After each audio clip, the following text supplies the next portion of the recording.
एक ऐसी रात जो इतिहास के पन्नों पर लिखी गई। एक पल में 86% इंडियन करेंसी वर्थलेस हो गई।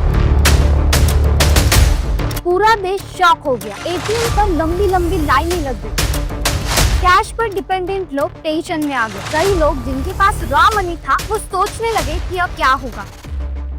8 नवंबर 2016 रात 8 बजे पूरे देश के टीवी स्क्रीन पर एक इम्पोर्टेंट अनाउंसमेंट होता है। We have decided that the 500 rupee and 1000 rupee currency notes presently in use will no longer be legal tender from midnight to ये था इंडिपेंडेंट भारत का सबसे बड़ा फाइनेंशियल डिसीजन, डीमोनेटाइजेशन।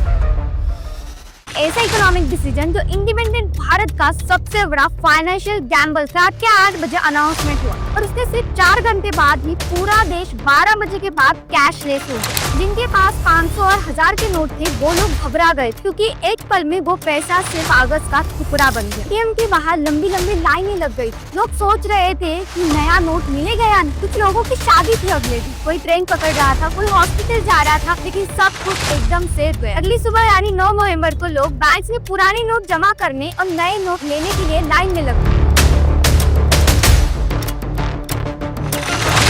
पर दिमाग में एक ही सवाल था कि सब हुआ क्यों? तो गवर्नमेंट ने बोला कि नोटबंदी का एम था कि पुराने प्रॉब्लम्स को सॉल्व कर। पहला था ब्लैक मनी पे बैन लगाना। मोदी जी ने कहा कि इससे जो ब्लैक मनी है वो बाहर आ जाएगा, टैक्स चोरी कम होगी, जो पैसा लोग छुपा के बैठे थे वो सामने आएगा। दूसरा था नकली नोट खत्म करना। इंटेलिजेंस एजेंसीज ने रिपोर्ट दिया कि जो पाकिस्तान है वहाँ पर फेक हाई करेंसी नोट बन रहे हैं। 2017 में एनआईए ने फेक करेंसी का एक बड़ा रैकेट पकड़ा था वेस्ट बंगाल और बेंगलुरु में। तीसरा था टेरर ग्रुप पे बैन लगाना। एनएसए अजीत डोभाल ने कहा कि आईएसआई और पाकिस्तान बेस्ड टेरर ग्रुप जो है वो फेक करेंसी से फंडिंग कर रहे थे। उसके बाद 2018 में एफएटीएफ ने कंफर्म किया कि नोटबंदी के बाद जो टेररिज्म फंडिंग है वो काफी कम हो गई है। देश के पीएम नरेंद्र मोदी ने कहा कि कंट्री को एक डिजिटल कंट्री बनाना है। सच बताओ तो दिसंबर 2016 में यूपीआई ट्रांजैक्शन 100 करोड़ था। इसके बाद 2023 तक 14 लाख करोड़ तक वो बढ़ गया, जिसकी वजह से पेटीएम, गूगल पे, फोन पे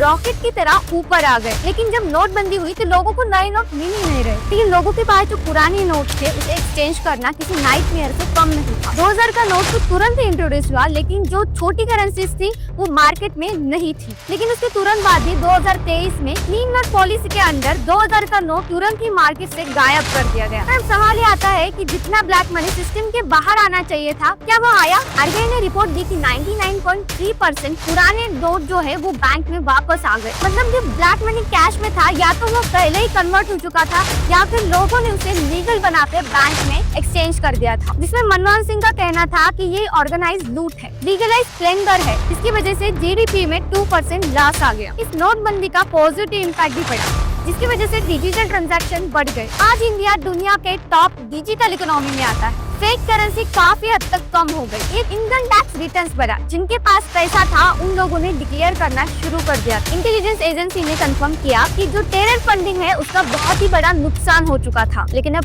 इसी नोटबंदी का नेगेटिव इफेक्ट भी था। करोड़ों लोग जॉबलेस हो गए, छोटी इंडस्ट्रीज बंद हो गई, एटीएम में कैश की कमी से इकोनॉमी स्लो हो गई थी, रूरल एरियाज में मंदी आ गई और सबसे इम्पोर्टेंट बात तो ये थी कि जितना ब्लैक मनी सिस्टम से बाहर आना चाहिए था वो आया ही नहीं। अब सवाल ये आता है कि नोटबंदी सच में कामयाब रही? आपको क्या लगता है? हमें कमेंट में जरूर बताएं और ऐसे ही वीडियोस के लिए हमारे चैनल को अभी सब्सक्राइब करें।